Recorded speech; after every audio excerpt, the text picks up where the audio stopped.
예레미야 49장 7절부터 22절까지 제가 읽습니다. 에돔에 대한 말씀이라. 만군의 여호와께서 이같이 말씀하시되 대만에 다시는 지혜가 없게 되었느냐? 명철한 자에게 모략이 끊어졌느냐? 그들의 지혜가 없어졌느냐? 드단검이나 돌이켜 도망할지어다. 깊은데 숨을지어다. 내가 에서의 재난을 그에게 임하게 하여 그를 벌할 때가 이르게 하리로다. 포도를 거두는 자들이 내게 이르면 약간의 열매도 남기지 아니하겠고, 밤에 도적이 오면 그 욕심이 차기까지 멸하느니라. 대저 내가 에서로 적신이 되게 하여 그 비밀한 것들이 드러나게 하였나니 그가 그 몸을 숨길 수 없을 것이라. 그 자손과 형제와 이웃이 멸망하였은즉 그가 없어졌느니라. 내 고아들을 남겨두라. 내가 그들을 살려두리라.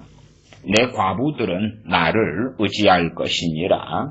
나 여호와가 이같이 말하노라. 보라, 이 잔을 마시지 않을 자도 마시지 않지 못하겠거늘 너가 형벌을 온전히 면하겠느냐?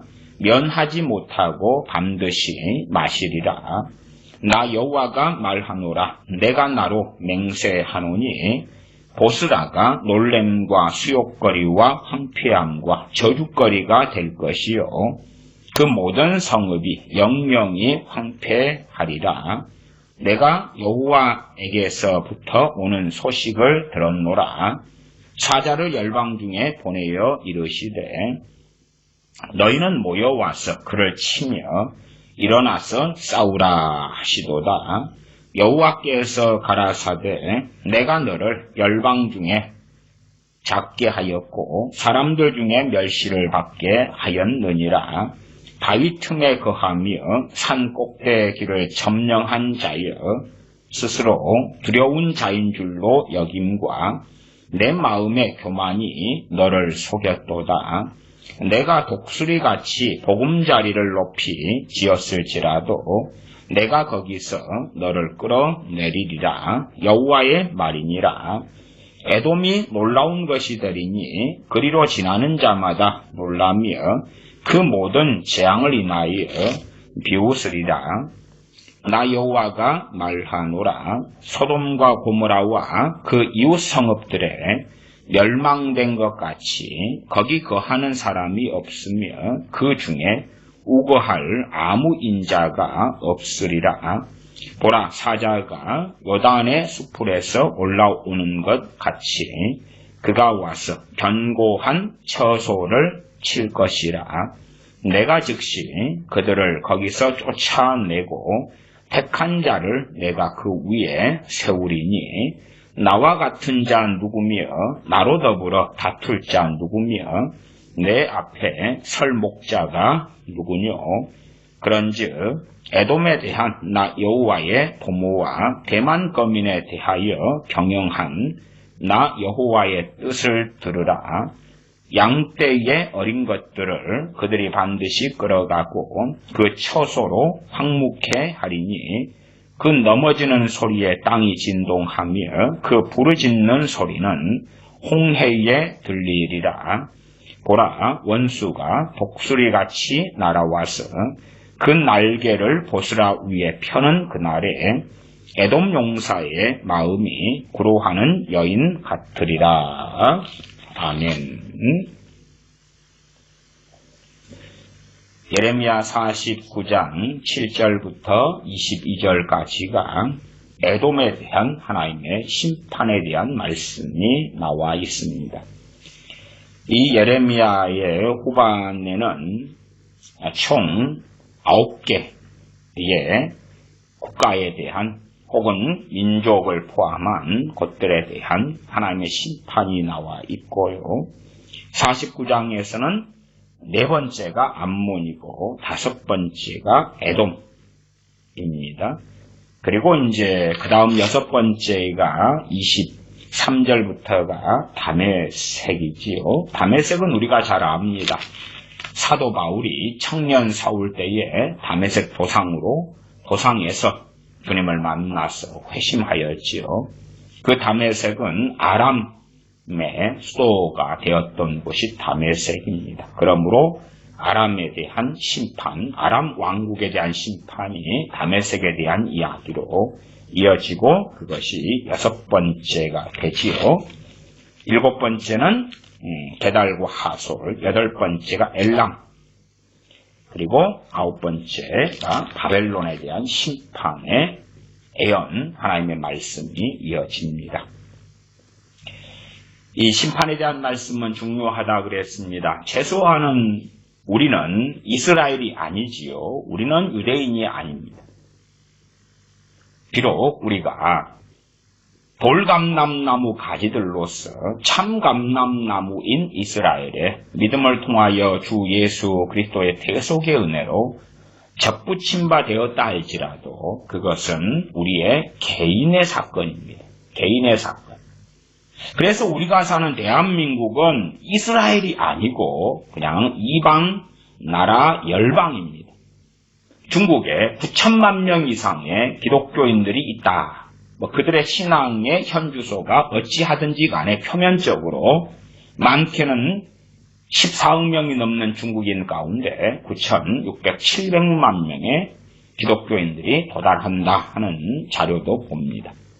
그러나 그럼에도 그 중국에 믿는 사람의 각 개인적으로 진정한 크리스찬이라면 접붙임 바 된 그러한 영적인 이스라엘, 일론지는 몰라도 그러나 중국 전체로 하면 악한 나라고 하나님의 진노가 어느 때 떨어져도 이상하지 않을 나라고 이방 국가고 이방 민족이며 열방에 속합니다. 암몬도 열방이고 그리고 에돔도 열방이고 모압도 열방이고 애굽도 열방이고 다른 나라들이다 그 말이에요. 물론 이스라엘 또한 남유다나 북왕국 이스라엘에 대한 하나님의 심판의 말씀도 우리가 굉장히 중요하게 주목해 보는 것은 당연합니다. 그 가운데서도 이제 이 9개 나라나 민족들에 대한 하나님의 심판의 말씀이 나왔을 때에 이것을 통하여 하나님께서 이 땅의 역사가 끝날 때까지, 이 땅의 역사가 마지막 대환란으로 끝날 때까지, 그때까지 이 땅을 어떻게 다스리시고 통치하시는가 하는 것을 우리가 듣고 알 수가 있습니다. 그것이 바로 하나님의 거룩하심과 영광이 되어집니다. 지난 시간까지 모압과 암몬에 대하여 몇 시간에 걸쳐서도 그들에 대한 하나님의 심판도 보았습니다. 그러면 율법서로 가면 모압과 암몬은 영원히 여호와의 총회에 들어오지 못하리라 그렇게 선언하죠. 그러나 오늘 보는 이 에돔 족속은 형제라. 그들은 여호와의 총회에 들어올 수 있다 이렇게 합니다. 그리고 역사적으로 에돔이 하나님의 백성 이스라엘로 들어오는 그런 역사적 사건은 후대에 이 성경이 본문을 기준으로 후대에 있었습니다. 그러나 하나님의 그 거룩하심으로 인하여 롯과 그의 딸들 사이에 태어난 자식인 모압이나 또한 그 베남미에서 나오는 암몬 족속은 영원토록 들어오지 못할 것이다. 그것도 하나님의 심판과 진노와 징계의 표현입니다. 표현이에요. 이 땅에서는 그렇습니다. 이 땅이 하나님의 통치 방법을 기억하셔야 됩니다. 우상을 숭배한다. 3대, 4대까지 하나님께서 갚으실 것이다. 그게 이 땅의 통치 방법입니다. 물론 그것이 겉으로 볼 때에 육신적으로는 부자일 수도 있고 잘 먹고 잘 살 수도 있고 악인의 형통처럼 세상에서 성공할 수 있습니다. 그렇지 못하다는 게 아니에요. 예수님 믿는 사람은 부자가 되고 성공하고 돈을 많이 벌고 믿음도 좋고 그런 게 아닙니다. 그런 게 아니에요. 이 땅이 하나님의 심판에 각 개인이든지 나라든지 도시든지 민족이든지 그 심판의 때는 하나님께서 결정하십니다. 그럼에도 하나님의 항상 오래 참으심을 보게 됩니다. 그래서 우리가 생각할 때는 한 100년 전의 조상들이 하나님 앞에서 큰 범죄를 했으면 그때 하나님이 그들을 쳐버리고 그 다음에 우리 때는 평안을 주셨어야 할 거 아닙니까? 그러나 100년 전에 그 죄악을 저지른 그들은 평안하게 죽었고 그 다음에 그 후손이 그 죄를 짊어지고 후손이 회개하지 않고 죄의 이자와 원금을 더하고 그리고 100년 지나 우리도 마찬가지로 이자와 원금을 더해가지고 그래서 마지막 하나님의 심판과 진노를 거두는 때가 된 것에 대하여 하나님의 통치 방법에 대하여 불평하고 불만하는 경우가 많습니다. 그렇게 생각해 보십시다. 하나님의 심판이 100에 도달하면 이르른다 그랬을 때에 100년 전에 우리의 민족이나 국가의 조상들이 한 50이라는 큰 죄를 지었습니다. 그러나 그들은 100이 안 찼기 때문에 평안하게 죽었습니다. 그 다음 세대가 한 10만큼, 그래서 60이 되고, 그 다음 세대가 20, 그래서 80이 되고, 그래도 그 앞에 세대는 평안하게 대부분 죽었습니다. 국가적인 재난이나 전쟁이나 이런 것이 없었다 그 말이죠. 간혹 기근도 있고 간혹 국지적인 전쟁도 있었으나 국가 전체의 비극적인 환란은 없었다 그 말이에요. 그리고 이제 우리 세대가 되어서 우리가 거기에 80까지 차 있는 하나님의 진노의 포도주 틀을 잔에 20%를 더합니다. 그리고 100%가 되죠. 그리고 마침내 하나님의 진노의 때가, 심판의 때가 도달하게 된다. 그랬을 때 우리는 하나님 각 세대마다 100을 채웠을 때에, 그때에 하나님의 진노가 임해야 할 거 아닙니까? 뭐 그런 논리로서 우리는 20밖에 안 되는데요. 저 조상들은 50이었고 그 다음은 10이었고 이런 식으로 자기들 논리를 세웁니다마는 전 시대가 악해도 심지어 소돔과 고무라 땅이라 해도 거기에 태아도 있고 갓난아이도 있는 것입니다. 한 개인에 대한 심판도 있지만 그것보다는 전반적으로 민족과 국가에 대한 심판이 중심을 이룹니다. 여기 에돔이든지 암몬이든지 모압이든지 블레셋이나 애굽이든지 바벨론이든지 남녀노소가 다 있는 것입니다. 그 안에는 악한 사람이 있고 선량한 사람이 있고 우상 숭배자가 있고 무신론자가 있기도 하고 아니면 어릴 때부터 무슨 내성마비라든지 정신지체 아로 장애인으로 태어나서 나이가 들어도 어린 나이 때의 지적 수준을 가지는 그런 경우도 있다 그 말이에요. 천태만상이다 그 말이에요. 그러나 하나님은 전체 토탈 그 민족이나 국가에 대한 하나님께서 때를 정하셔서 하나님의 뜻하신 바를 이루시는 것을 발견합니다. 에돔에 대한 말씀이 7절부터 22절인데 그 중간에 하나님의 뜻에 대한 말씀이 나왔습니다. 20절을 봐보겠습니다. 49장 20절 에돔에 대한 하나님의 뜻이 나왔습니다. 하나님의 뜻은 참 많습니다. 데살로니가전서 5장에는 항상 기뻐하라, 범사에 감사하라, 쉬지 말고 기도하라. 이것이 너희를 향하신 하나님의 뜻이다. 그 뜻도 나왔습니다. 그러나 하나님의 뜻이라는 것이 하나만 있는 것은 아닙니다. 하나님의 뜻은 이것이니 너희의 거룩함이다. 그런 말씀도 있습니다만은 에돔에 대한 하나님의 뜻이 49장 20절에 그런즉 에돔에 대한 나 여호와의 도모와 대만 거민에 대하여 경영한 나 여호와의 뜻을 들으라. 나 여호와의 뜻을 들으라. 양떼의 어른 것들을 그들이 반드시 끌어가고 그 처소로 황무케 하리니 그 넘어지는 소리에 땅이 진동하며 그 부르짖는 소리는 홍해에 들리리라. 주님께서 예루살렘에 대하여 황폐하여 버림받으리라. 그러면 그건 하나님의 뜻을 이야기하는 것입니다. 하나님의 뜻과 작정을 이야기하시는 거예요. 예루살렘 성전에 대하여 돌 위에 돌 하나도 남지 않고 무너뜨리우리라. 그건 하나님의 뜻과 작정을 이야기하는 것입니다. 마찬가지로 에돔에 대한 하나님의 뜻이 명시적으로 나왔습니다. 명시적으로. 나 여호와의 뜻을 들으라.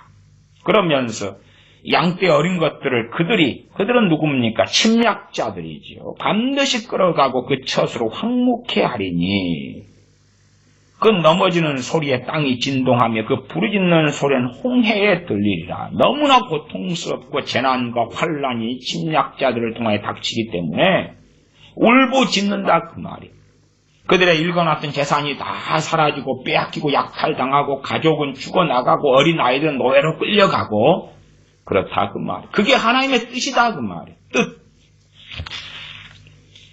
그러지 간단하게 다른 예레미야 본문에서 나의 생각을 내가 안 하니 너희를 향한 나의 생각은 평강이요 장래에 소망을 주려 합니다. 간단한 그런 하나를 가지고 앞뒤 문맥을 제대로 파악하지 않고 여기저기 갖다가 써버리는 것이 보편적으로 우리가 하는 것입니다. 그렇게 해서 나는 하나님의 뜻을 알아. 나는 하나님의 행하심을 알아. 성경 몇 구절 갖다 놓으면 위안이 되는 것입니다. 그러나 다른 말씀들에 대해서는 주목하려 하거나 고려하거나 심지어 알려 하지도 않습니다. 우리나라 같은 미국이든 일본이든 캐나다든 독일이든 우리나라든지 간에 그 나라는 열방이고 그 열방에 대하여 하나님께서 어떻게 다스리시는지 통치하시는지가 나와 있습니다. 왜 이 땅에 비극이 일어납니까? 하나님의 심판 때문에 그렇죠. 그리고 심판의 원인은 무엇입니까? 우리의 죄악이죠. 왜 대홍수가 일어났습니까? 인류의 죄악 때문에 그렇죠. 왜 주님은 십자가에 달리셨습니까? 우리의 죄악 때문에 그렇죠. 왜 각 나라에 하나님의 진노와 심판이 임합니까? 그 나라와 그 민족의 죄악 때문에 그렇죠. 엘리 제사장 가문에 왜 무서운 비극이 찾아옵니까? 기본적으로 엘리 제사장과 엘리 사사겸 제사장과 그의 두 아들들의 죄악 때문에 그렇지. 그러면 엘리 가문에 하나님의 무서운 진노가 나타났던 것이지요. 고라와 다단과 아비람 같은 반역자들의 인생과 그들의 가족, 자녀들에게 왜 비극이 닥칩니까? 그들, 지도자들, 권위를 가진 사람들의 죄악 때문에 그러하죠. 왜 이스라엘 백성이 출애굽한 다음에 40년간 광야를 떠돌아다닙니까? 정확하게는 정탐꾼을 보냈을 때가 한 2년 지난 다음이고 토탈 40년 되니까 38년을 플러스해서 40년이 되는 겁니다만은 40년 동안 왜 광야살이를 합니까? 12정탐꾼이 가가지고 10명의 정탐꾼이 족장들이고 대표들인데 여호수아와 갈렙을 제외하고는 하나님에 대하여 불평하며 불만하며 불순종하며 반역을 일으켰고 그 10명과 이스라엘 백성들이 함께 하였기 때문에 그렇습니다. 그래서 그들은 광야 40년 동안 광야를 떠도는 유랑민이 되어서 살았던 것입니다. 광야 생활이 행복합니까? 우리도 집을 장만하거나 구할 때에 경치가 어떠냐, 경관이 어떠냐, 바다도 한번 가고, 놀이공원도 가고, 여러 가지 아름다운 경관을 구경하기 좋아하죠. 광야는 항상 먼지바람이 일고, 어쩌다가 풀 듬성듬성 있고, 그런 곳들에 40년을 거한다고 생각해 보십시오. 간혹 오아시스 하나 나타나고, 해외여행 갑니까? 나이아가라 폭포에 한번 갑니까? 멋진 꿈동산에 한번 가나요? 그러지 않는다고 말이에요. 그 하나님의 통치가 어떻게 이어져 왔는가를 알아야 됩니다. 오히려 마귀는요, 전 세계의 평화를 주례할 때가 많습니다.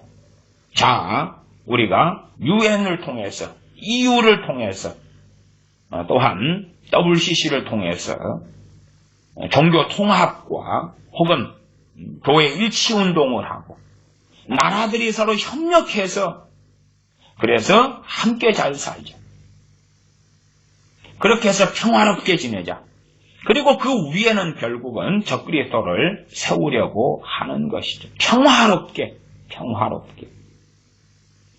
오히려 거기에 그 평화에 하나님께서 심판을 행하시죠. 그들의 죄악, 각 민족, 각 나라들, 각 도시들에 대한 죄악으로 인하여 그 안에 핵심은 사람들이죠. 그들의 죄악으로 인하여 심판을 행하시기 때문에 심판의 가장 보편적인 것은요. 첫 번째가 전쟁입니다. 첫 번째가 전쟁이에요. 구약성경을 확인하시면 하나님의 심판의 가장 보편적인 것이 전쟁이라는 걸 알 것입니다. 요한계시 6장에 7인이 나왔을 때에 두 번째 인이, 첫 번째 인이 흰말과 흰말 탄자고 두 번째 인이 붉은 말과 붉은 말 탄자인데 붉은 말은 전쟁이죠. 전쟁. 평화의 시기 다음에 전쟁의 시대로 도래하는 것입니다. 전쟁이에요.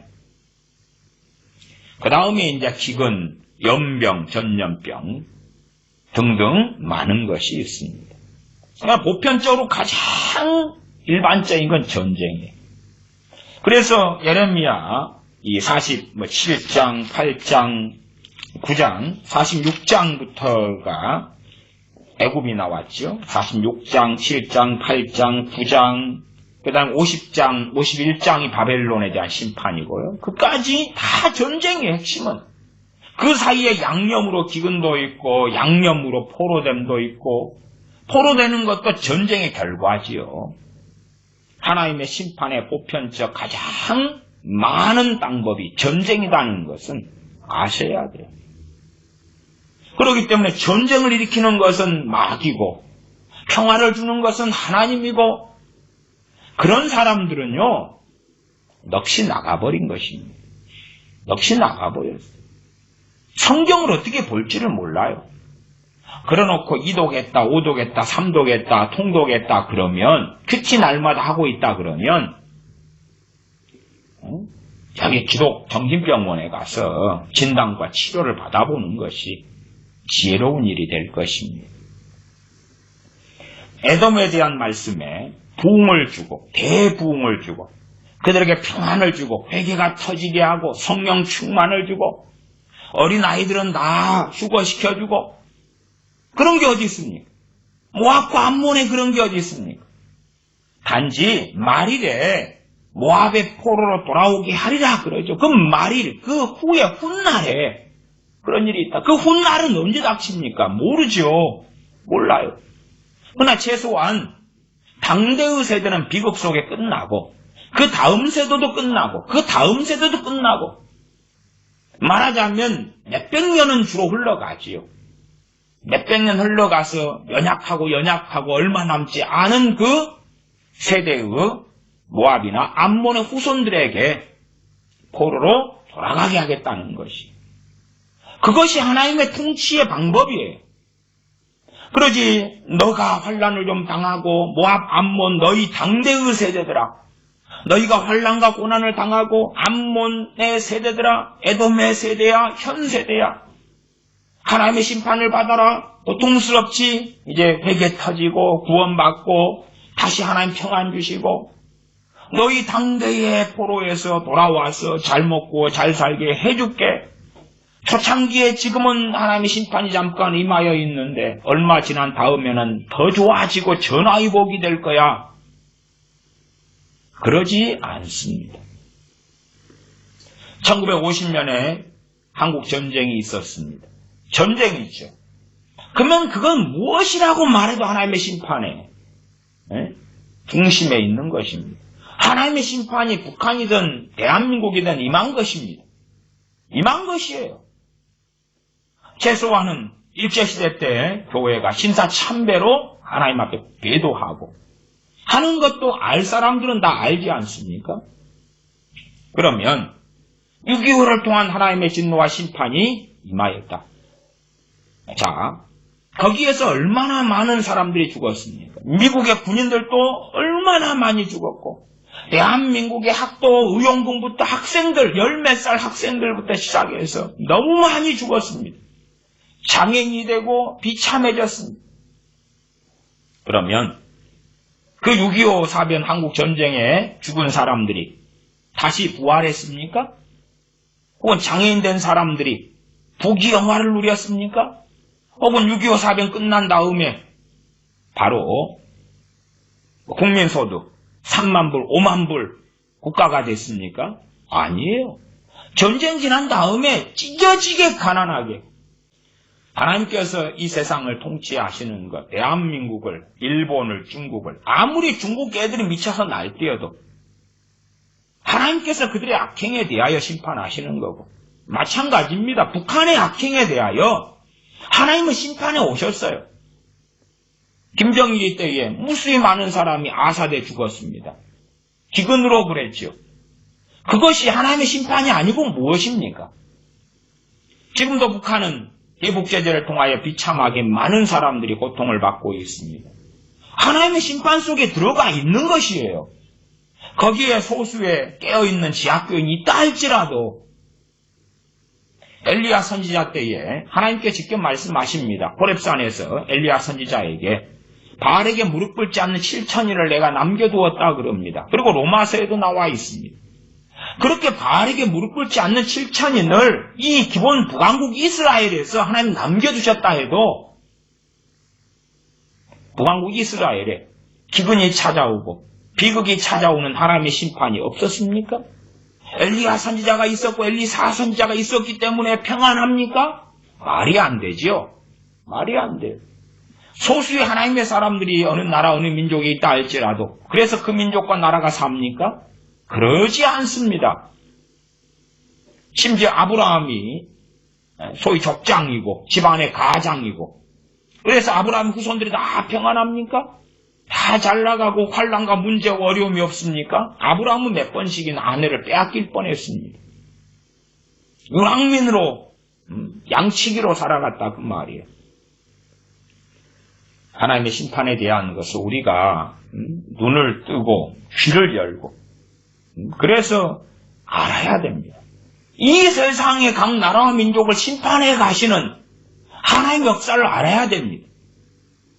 구원의 역사는 무엇을 통해서입니까? 우리 주 예수 그리스도의 복음을 통해서고 구원의 역사를 이루시기 위하여 그 아들을 아끼지 않고 우리의 죄악에 대한 죄값으로 어린 양으로 속죄 제물로 주님을 그 아들을 내어주신 것입니다. 그게 구원의 역사지. 구원의 역사가 계속 이어져 오지만 하나님의 진노와 심판의 역사도 계속 이어져 오는 것입니다. 오히려 한편으로는 이스라엘에 대하여서도 은혜와 용서와 긍휼과 자비와 구원의 역사가 많습니까? 아니면 하나님의 진노와 심판의 역사가 많습니까? 오히려 훨씬 많은 것이 하나님의 진노와 심판의 역사입니다. 간단하지요. 신명기 28장 등에서도 이스라엘에게 너희에게 복과 저주를 너희에게 복과 저주의 그 길을 열어놓았다. 복을 선택하든지 순종하여 복을 선택하든지 불순종하여 저주를 재앙을 선택하든지 너희가 결정해라는 것이지. 그러니까 이스라엘 백성 하나님의 선택받은 선민이라도 순종하여 복을 선택할 때가 있었고 불순종하여 하나님의 저주와 심판을 선택할 때가 있었습니다. 그러나 유감스럽게 하나님의 백성, 언약 백성이 불순종하여 저주를 선택할 때가 훨씬 많았기 때문에 하나님의 심판의 대상이 하나님의 백성들이 너무 많이 되었습니다. 베드로 사도를 통하여 말씀합니다. 하나님의 집에서부터 심판이 시작된다고. 하나님의 집이 무엇입니까? 교회지요, 교회. 크리스천들, 기독교인들입니다. 왜 거기에 하나님의 심판이 먼저 시작됩니까? 우리가 예레미야서를 봐도요. 하나님의 심판을 먼저 어디를 이야기하냐면 이스라엘을 이야기합니다. 혹은 남유다지요. 하나님의 백성에 대해서 먼저 훨씬 더 많이 기록하고요. 그 다음에 나중에 이제 몇 장에 걸쳐서 열방에 대해서 기록합니다. 하나님의 백성이 표면적으로 하나님의 백성이지만 그러나 하나님께서는 각 사람에 대하여 크리스천들에 대하여 다루시죠. 그리고 정말이냐 진짜냐 가짜냐 정말로 하나님을 경외함이 있느냐 하나님을 사랑함이 있느냐 혹은 형식적이고 종교적이고 가식적이냐 위선적이냐. 그래서 교회가 하나님의 백성들이 자녀들이 먼저 심판을 받는 것입니다. 그 다음에 열방이. 물론 그것도 항상 역사에 어느 때든지 벌어지는 일이 아니고 하나님의 어느 타임에 그렇게 하신다 하는 것입니다. 그리고 에돔에 대해서도 하나님의 그 심판의 때가 찾아온 것, 하나님의 뜻이 이제 결정 나버린 것에 대한 말씀을 예레미야 49장 7절부터 하고 있습니다. 에돔은 에서의 별명입니다. 에돔이 피부가 붉기 때문에 붉은 것을 에돔이라 그럽니다. 그래서 그 별명에 따라서 에서의 후손들이 에돔 족속이 된 것입니다. 이 에서는 동생이 에서와 야곱이죠. 야곱의 후손이 이스라엘이고요. 49장 7절부터 읽어갑니다. 에돔에 대한 말씀이라.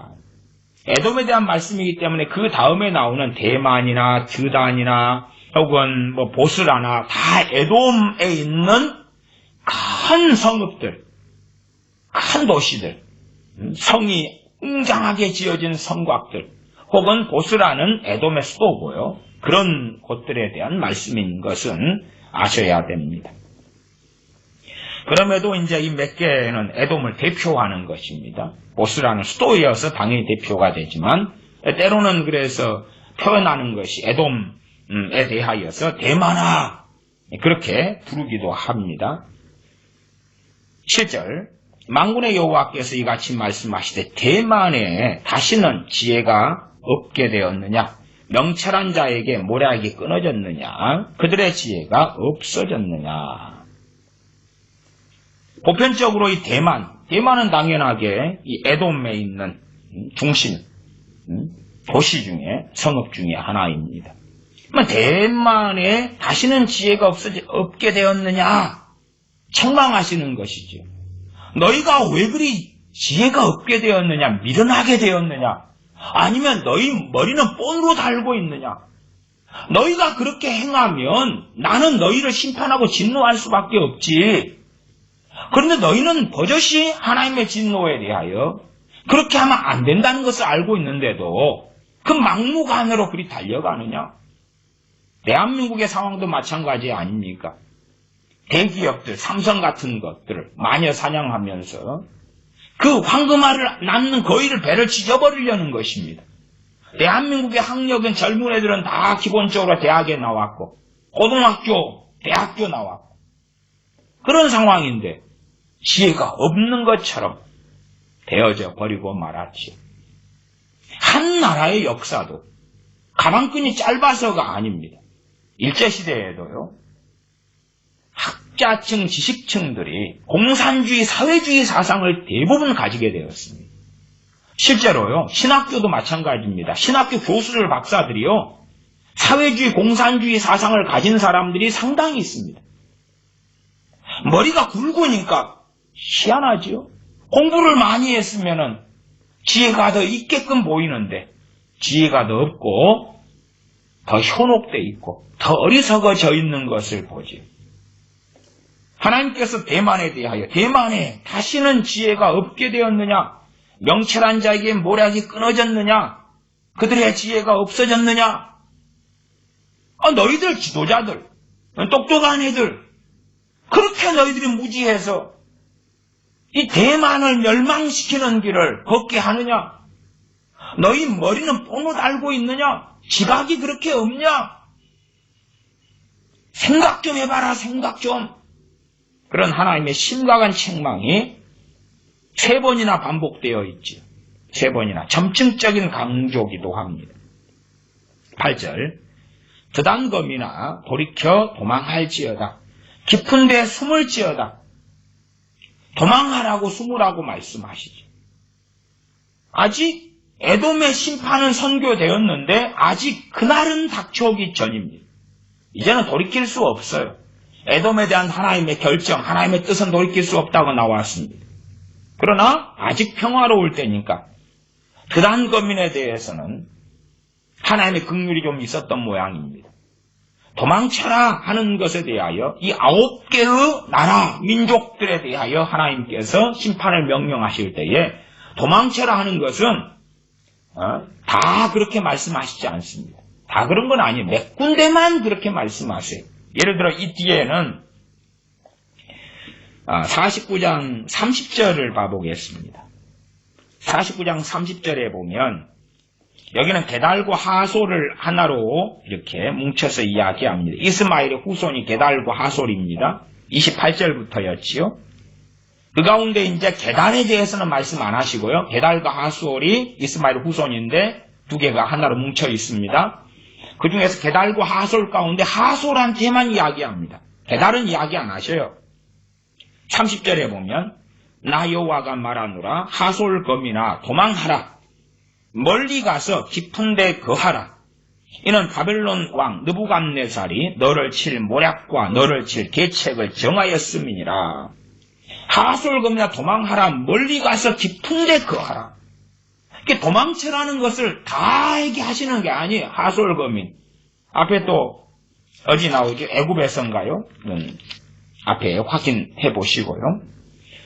다시 49장 8절로 갑니다. 드단 거미나 에돔이 있거나 어느 나라가 있어도 어느 족속이 있어도요. 핵심되는 지파들이 있고 족속들이 있을 거 아닙니까? 이스라엘도 12지파. 나아가 정확하게는 13지파지요.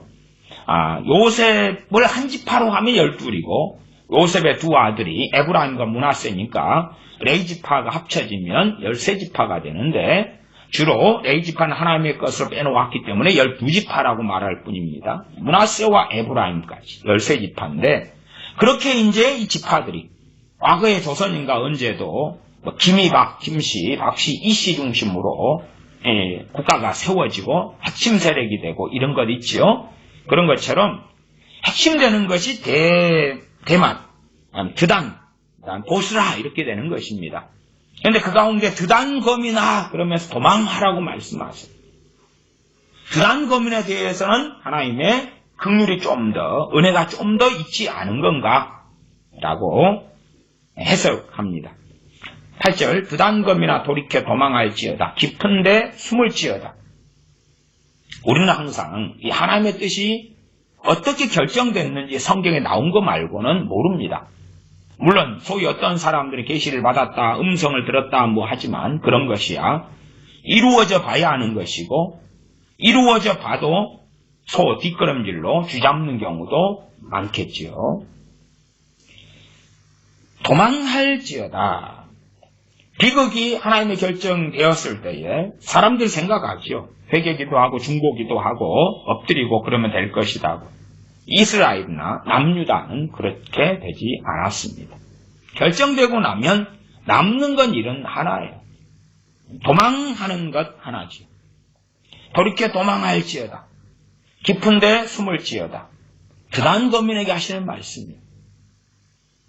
저는 그리 생각합니다. 대만 거민들이나 이 에돔의 수도인 보스라 거민들은 도망하려고 해도 하나님의 길을 막아버리실 거라고 저는 생각합니다. 막아버리실 거라고.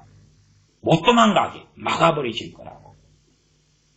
어떤 데는 전쟁하면서 아군이 도망가지 못하게 도망하는 사람들을 군사를 세워서 지키고 있다가 잡아 죽이고 도망하지 못하게 문을 막아버리고 망치질 해버리는 역사적 사건들도 많이 있었습니다. 왜냐하면 지도자들이 죽으려면 같이 죽자 하는 것이죠. 그러나 드단 거민에 대해서는 하나님께서 도망하라고 말씀하시고 그 뒤에 하솔 거민에 대해서도 도망하라고 말씀하시죠. 멀리 가라고. 멀리 가라고. 드단 거민에 대해서는 깊은 데 숨으라고. 깊은 데 숨으라고. 숨어도 얕은 데 숨으면 잡히고 걸린다는 이야기죠. 숨바꼭질 할 때도 숨게 숨었는데 가까운 데 찾기 쉬운 곳에 숨으면 술래한테 잡히죠. 깊은 데 숨어. 깊은 데. 깊은 데 숨을지어다. 내가 에서의 재난을 그에게 임하게 하여 그를 벌할 때가 이르게 하리로다. 에돔의 조상이 에서, 에돔 족속, 에돔이라는 말은 에서의 별명이니까요. 그러면 에돔 족속에 대하여 대표성으로 에서라 그렇게 말하기도 합니다. 또 다른 의미로 에서의 재난을 해석할 수도 있습니다.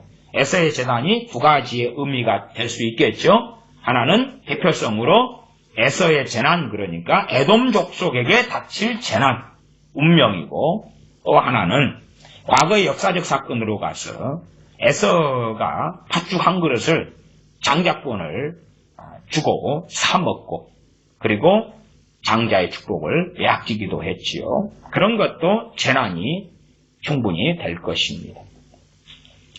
내가 에서의 재난을 그에게 임하게 하여 그를 벌할 때가 이르게 하리로다. 하나님께서 에서에게 재난을 임하게 하시겠다. 에돔 족속에게 재난을 임하게 하겠다. 그를 벌할 때가 이르게 하리로다. 이미 이제 벌할 때, 심판할 때가 있다 그 말. 물론 이때도 에돔 족속 아내가 태아도 있고 유아도 있고 좌우를 분간치 못하는 아이들도 있고 또 짐승들도 엄청 많습니다. 우리가 키우는 개나 고양이가 죽었을 때도 얼마나 안타깝기도 합니까? 10년 키우다가 정들었는데 자동차 사고로 우리가 키우던 강아지가 죽었다. 그런 것도 슬퍼하지만 무수히 많은 짐승들, 그보다도 훨씬 더 많은 무수한 사람들. 우리가 인지상정으로 전혀 모르는 아이지만 아이가 큰 고통을 당하는 걸 볼 때에 함께 탄식하고 슬퍼하지 않습니까? 그런 일이 한두 개 일어납니까? 이게 하나님의 다스리시는 통치 방법인 것을 알아야 됩니다. 그래서 최소한 아이들은 몰라도 책임 있는 성인들은 하나님의 통치 방법을 알고 겸손하고 겸비해야 하는 것입니다. 각 나라의 성인들, 책임 있는 사람들, 더군다나 지도자들은 더 그렇습니다. 나아가 우리가 목회자들, 저 같은 목사나 또 선교사라고 합시다. 그러면 합동이든 통합이든 감리교든 교단 지도자들이 있다. 목사들이 있고 목사 위에 또 목사의 위에 임원 목사들이 있습니다. 더 책임 있는 위치를 가진 사람들이 있어요. 대한민국에서도 책임 있는 또 공신력 있는 그러한 유명한 큰 교회 목사님들이 많지 않습니까? 그런 사람들이 하나님의 심판이 어떻게 대한민국이라면 대한민국에 어느 때에 임한다는 것을, 또한 임할 수밖에 없다는 것을 성경을 통해서 하나님의 다스리심을 아니까 성경을 통하여 알고 증거하고 전해야 되는 것입니다. 그래야지만이 최소한 우리가 사는 당대에 하나님의 진노와 심판을 피할 수도 있겠지요. 그러나 항상 평안을 이야기하고 복을 이야기하고 성공을 이야기하고 그냥 영혼의 구원만 이야기하고 이 세상에 하나님의 심판하시는 것은 안 가르치시니까. 단지 이 세상의 마지막 때 심판은 대환란이다. 그 정도만 하고. 그러면 구약시대에는 대환란이 있었나요? 없었어요. 대환란은 아직 안 왔거든요. 구약시대 BC의 역사 속에 대환란이 어디 있었습니까? 대홍수는 한 번 있었고 대환란 없었어요. 그러나 무수히 많은 전쟁과 하나님의 심판과 재난이 닥쳐왔습니다. 누가요? 하나님께서요. 하나님께서. 물론 어떠한 전쟁들은 하나님의 심판이 아니라 인간사회에서 서로 일으키는 악행들의 일환으로서도 전쟁들이 많이 일어나는 것입니다. 그래서 제가 모든 전쟁이 하나님의 심판이라고 말씀드리는 건 아니에요. 그러나 하나님의 보편적 심판의 방법이 전쟁이었다라는 것은 명확하게 말씀드리는 것입니다. 8절 하반에 내가 에서의 재난을 그에게 임하게 하여, 누구에게요? 에서에게, 에돔족에게 대표성 임하게 하여 그를 벌할 때가 이르게 하리로다. 아직은 그렇지 않지만 벌할 때가 이르니까 올해가 될런지 내년이 될런지 내후년 될런지 3년 뒤 10년 뒤가 될런지는 모르는데 그건 하나님의 때니까. 그러나 이제 정해졌어. 곧 벌할 때가 올 거야 라고 증거하시는 것입니다. 9절 포도를 거두는 자들이 내게 이르면 약간의 열매도 남기지 아니하겠고, 보통 포도 딸 때가 돼가 포도를 따면 율법서에도 나와 있지요. 포도든지 혹은 감이든지 열매든지 두 개 때문에 가난한 자들이 좀 먹을 것을 남겨두어라. 새들 먹을 것, 짐승 먹을 것 좀 남겨두어라. 고의로 좀 남겨두게 하시는 거예요. 근데 포도를 거두는 자들, 내게 이르면 약간의 열매도 남기지 아니하겠다. 말하자면 이 에돔 사람들에 대하여 포도나무에 열린 포도로 비유하시는 것입니다. 포도를 거두는 자들이 오면 싹싹 훑어버릴 거야. 그 재난과 무서운 일에 있어서 너희들 하나라도 예외가 되지 않을 거야 하는 이야기입니다. 밤에 도적이 오면, 도적이 이 침략자들이죠. 도적이 오면 그 욕심이 차기까지 멸하느니라. 도적도 종류가 많잖아요. 어떤 도적은 오면은 그냥 협박한 다음에 지갑만 가지고 가기도 하고, 금은 있는 거, 금반지 목걸이만 가져가기도 해요. 그러나 어떤 도적은 그 집안을 완전히 파멸시켜버리기도 하죠. 그런데 이 침략자가 오면 이 침략자, 이 도적이 밤에 도적이 오는데 욕심이 차기까지 멸하게 될 것이다고. 에돔에 임하는 심판은 가볍게 징계 수준에서 끝나는 게 아니라고. 그래서 심판에 대한 하나님의 말씀이 되는 것입니다. 욕심이 찰 때까지 멸망시켜버리고 말 것이다. 비극적인 것입니다. 에돔에 그랬다면 어느 나라에 안 그러겠습니까? 암몬, 모압에, 애굽에, 바벨론에, 다메섹에 그러실진데, 그것은 최소한 이스라엘 사람들이 들을 때, 남유다가 들을 때 자기들 영토 영역에 또한 근처의 나라들에 대한 이야기, 관계된 나라들에 대한 이야기 정도로 하나님이 말씀해 주시는 것입니다. 그러나 하나님의 통치 방법은 이스라엘 주변의 나라들만 국한되는 게 아니니까 다른 나라들도 다 마찬가지고 어느 시대, 어느 세대나 마찬가지입니다. 그러나 하나님께서 오래 참으시기 때문에 야, 저 나라, 저 민족은 너무 악한데, 그런데 하나님께서 오래 참고 기다리시는 것들이 많습니다. 우리가 볼 때에 나는 평안하고 저 상대방은 하나님께서 망하게 했으면 좋겠다. 심지어 이 반일 운동이 치달아 올라가니까 대한민국은 영원하고 저 일본에는 빨리 지진이나 일어나가지고 어떻게 돼버려라. 그런 악담을 하는 사람들이 대한민국 청년들 사람 가운데도 많습니다. 거꾸로 그 청년들이 그 재난을 당하기 쉽겠지요. 10절입니다. 대저 내가 에서로 적신이 되게 하여 그 비밀한 것들이 드러나게 하였난. 적신은 벌거벗는다 그 말이에요. 벌거벗는, 속옷도 남기지 않고 다 벌거벗어. 명동거리에 사람이 많은 남대문 동대문 거리에 내가 벌거벗게 지는 거예요. 한번 숨기는 게 못 숨기죠. 숨기는 것 없이 다 드러나니까 수치가 드러나죠. 비밀한 곳이니까 사람의 어떤 그런 가장 그런 것이죠. 그가 그 몸을 숨길 수 없을 것이라. 내가 골방에서 벌거벗으면 다른 사람이 안 볼 거 아니에요. 그러니까 그렇게 되지 않는다는 것이지. 그 자손과 형제와 이웃이 멸망하였은지 그가 없어졌느니라. 그는 누굽니까? 에서고 에돔이죠. 그 자손이 나라가 멸망하고 없어지고 사라져본다는 이야기예요. 그 자손이 에서의 자손, 에돔의 자손이 형제가 이웃이 멸망하였은지 그가 없어졌느니라. 지금 아직은 이 말씀 하나님 하실 때에 없어지지 않았어요. 그러나 하나님의 눈에는 이미 결정하셨기 때문에 없어진 것이에요. 그래서 없어졌느니라는 과거형으로 말씀하세요. 하나님 말씀하실 때 때로는 미래형을 말씀하시고 때로는 과거형을 말씀하세요. 하나님 결정하시면 아직 안 일어났어도 그 누구도 바꿀 수 없기 때문에 그러죠. 11절 내 고아들을 남겨두라. 내가 그들을 살려두리라. 내 과부들은 나를 의지할 것이니라. 이제 더 이상 에돔이라는 나라 국가는 하나님께서 정한 때가 되면 다 끝장나버리는데 누구는 남는다 그래요? 과들, 과부들.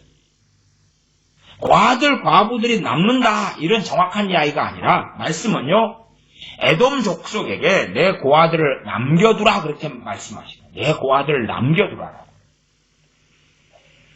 이게 전쟁을 하다 보면 이제 고아들이 최고 약자들이란 말이에요. 그러면 정말 악한 민족은요. 고아들을 앞에 총알바지를 시킵니다. 칼바지를 시켜요. 왜? 연고지가 없으니까 앞에 짝대기 하나 주고 앞에서 싸우라는 거예요. 그러면 다 죽어버리고 남겨지지가 않지요. 그 다음에 전쟁이 벌어지면 먹을 게 없지요. 그럼 누구부터 굶어 죽어요? 고아들부터 굶어 죽지요. 그러니까 내 고아들을 남겨두라 그 말. 남겨두면 하나님께서 살려줄 것이다. 그러면 최소한 이 에돔 족속의 이름, 에돔 족속에 후손이 있구나. 아직도 남아있구나. 이 명목상의 이름은 유지가 될 거라 그 말이에요. 얼마들의 그 남은 사람들로. 그것은 이제 에돔족의 선택이지. 어려워지니까 어려워도 같이 십시일반으로 너희들도 연고지 없어도 나눠줄게. 아니면 과부들도 그렇죠. 연고지 없어도 먹을 것 해줄 남편이 없어도 당신의 치안이 너무나 좋지 않았기 때문에 과부들은 많은 약탈과 공격과 노략의 대상이 되었죠. 먹을 것도 없고 남편이 구해와야 되는데 일자리도 없고 그들을 어떻게 사회복지적으로 또한 옆집에서 동양 올 때 동양 바가지 깨지 않고 나눠주면 생명을 유지하겠죠. 그것은 에돔족의 문제예요. 에돔족의 책임, 에돔족의 긍휼. 그러면 나중에 이 에돔족의 최소한 이름이라도 고아와 과부를 통해서 명목상 남아있게 해줄 것이라는 약속입니다. 11절 내 고아들을 남겨두라. 내가 그들을 살려두리라. 내 과부들은 나를 의지할 것이니라. 예레미야 마지막 52장에 가면 이 남유다의 심판 다음에 심판 때에 52장 15, 16절을 봐보겠습니다. 마지막 52장 15, 16절 남유다의 멸망 때 시위대 장관 느부사라단이 백성 중 빈한한 자와 성중에 남아있는 백성과 바벨론 왕에게 항복한 자와 무리의 남은 자를 사로잡아 옮겨가고 빈천한 국민을 남겨두어 포도원을 다스리는 자와 농부가 되게 하였더라. 빈천한 국민들을 남겨두었다 그러죠. 빈천한 국민들은 다 폐허되고 황폐되고 그나마 좀 남은 포도원 같은 것 관리 감독하고 거기에 소작하면서 살게 했다 그 말이죠. 스토리가 좀 비슷해서 남유다의 빈천한 자들과 이 에돔의 49장 11절에 고아들에 대한 말씀이 있습니다. 그런 의미에서 하나님께서는 고아의 아버지고 과부의 돌보시는 이시라고 고아와 과부의 아버지시라고 말씀하시죠. 그러나 그것이 어느 시대에 어느 세대나 고아와 과부를 돌보신다는 게 아닙니다. 심판 때가 되었을 때에 다른 이들보다 고아와 과부들은 더 긍휼을 얻을 수 있을 것이라는 말씀이 주가 되는 것입니다. 그리고 우리가 최소한 평안의 시대다 그러면 고아와 과부들을 돌볼 책임이 누가 있습니까? 우리들에게 있죠. 우리들. 고아와 과부가 아니고 유효한 것이 있는 사람들이 책임이 있는 것이지. 성경을 통해서 잘 보셔야 됩니다. 나 고아니까 하나님이 나 먹이고 입히고 돌봐줄 거야. 내 매달 생활비로 하나님께서 얼마 이상씩은 주실 거야. 나 고아니까. 나 과부니까. 아니 어떻게 그럽니까? 어느 사회에나 고아와 과부들이 비참하고 힘들고 살기 어려운 것이 보편적이지 않습니다. 오히려 고아와 과부 아닌 사람들이 하나님을 안 믿는 무신론자나 타종교인이라도 잘 먹고 잘 사는 사람들이 더 많지요. 그러나 그럼에도 하나님의 심판이 임했을 때에 고아와 과부들 그런 사람들에게 하나님의 긍휼이 주어지는 경우들이 많았다 그 말이고 그 가운데 이 에돔족의 고아와 과부들에 대해서도 내 고아들을 남겨두라. 내가 그들을 살려두리라. 하나님께서 내 고아들을 남겨두라. 명령을 하고 계시는 것입니다. 그러면 내가 그들을 살려두리라. 너 과부들은 나를 의지할 것이니라. 살려두면 하나님 의지하고 살게 해주겠다는 것입니다. 12절 나 여호와가 이같이 말하노라. 보라, 이 잔을 마시지 않을 자도 마시지 않게 못하겠거늘 너가 형벌을 온전히 면하겠느냐? 면하지 못하고 반드시 마시리라. 아무리 발부둥치고 피하려 해도 피할 수 없다. 침략자들이 공격해 오는 소문을 들을 때에 방비하지요. 군사를 모으지요. 성을 더 높게 쌓고 보수하지요. 그러나 절대 피하고 면하지 못할 것이다. 그 가운데 12절에 보시면 특별한 것이 중간에 나와 있습니다. 특별한 것은 뭐냐 그러면 나 여호와가 이같이 말하노라. 보라, 이 잔은 하나님의 진노와 심판의 잔입니다. 꼭 조선시대의 왕이 사약을 보내서 먹고 죽어라 하는 것처럼 그것도 잔이 되겠죠. 잔. 하나님의 진노의 잔, 심판의 잔, 이 잔을 마시지 않을 자도 마시지 않지 못하겠거늘. 우리나라 속담 가운데 뭐가 있습니까? 엄한 놈 옆에 있다가 뭐 맞는다고 그런 것처럼 과거 여호사밧 왕 같은 사람이 하나님을 경외했던 사람인데 아합 왕하고 달라붙으니까 하나님의 진노가 임하지. 진노가 임해요. 그래서 하나님의 진노 안 받을 자들도요. 근처에 있다가 불똥이 튀어버리는 것입니다. 그래서 이 말씀이 그것이에요. 이 잔을 마시지 않을 자도 하나님의 진노의 잔을 마시지 않아야 심판을 안 받을 그런 자들도요. 엮여 들어가면 심판받아버리는 것이. 예를 들어서 에돔이 그렇다고 합시다. 에돔이 다른 나라에 협조와 동맹을 요청합니다. 에돔은 심판받기로 결정되어져 있어요. 그러나 이제 동맹국이라고 도와주러 왔어요. 그러면 그 잔을 함께 마시게 되는 거예요. 그 말씀이에요. 그 말씀. 하나님은 지금 그 동맹국에 대해서는 심판을 명하신 게 아니에요. 심판 때도 아니고. 그런데 동맹국이니까 도와주러 온단 말이에요. 혼인동맹 같은 건 많이 하잖아요. 우리나라 왕자하고 옆나라 공주하고 결혼시켜서 왕가가 사돈을 맺고 사돈집에가 전쟁이 벌어지는데 그렇게 하지요. 여호사밧 왕도 아합 왕과와 연혼하고 혼인관계를 맺고 하니까 아합 왕과의 이스라엘의 전쟁이 일어나니까 군사를 이끌고 도와주러 가잖아요. 그리고 패퇴하고 군인들이 죽어나가는 것이지. 그리고 하나님께서 진노가 약한 자와 함께하고 연합하였기 때문에 하나님께로부터 진노가 임한다고 선지자가 와서 하나님의 말씀을 대언하지요. 여호사밧이라는 하나님을 경외한 왕에게 그렇다고 말이에요. 그런 것처럼 하나님의 진노가 임할 때에 진노가 해당되지 않는 사람들도 도매금으로 그 안에 싸그리 잡혀 들어가 버릴 수도 있는 거예요. 가령 과거 아프가니스탄 사태나 이라크 그런 전쟁이나 그런 게 있었다고 합시다. 그러면 그런 소문을 듣고도 외국인이 나는 미국인이니까 나는 영국인이니까 나는 어느 나라 사람이니까 관계없어. 나는 보호받을 거야. 아니면 그 악한 자들을 이제 어떤 분들이 불쌍하다고 그런 전쟁이 벌어지니까 난민이 생기고 고아가 생기니까 도우러 간다고. 도우러 갔다가 이슬람 과격군단에게 잡혀가지고 여자가 강간당하고 남자는 칼로 목베임 당하고.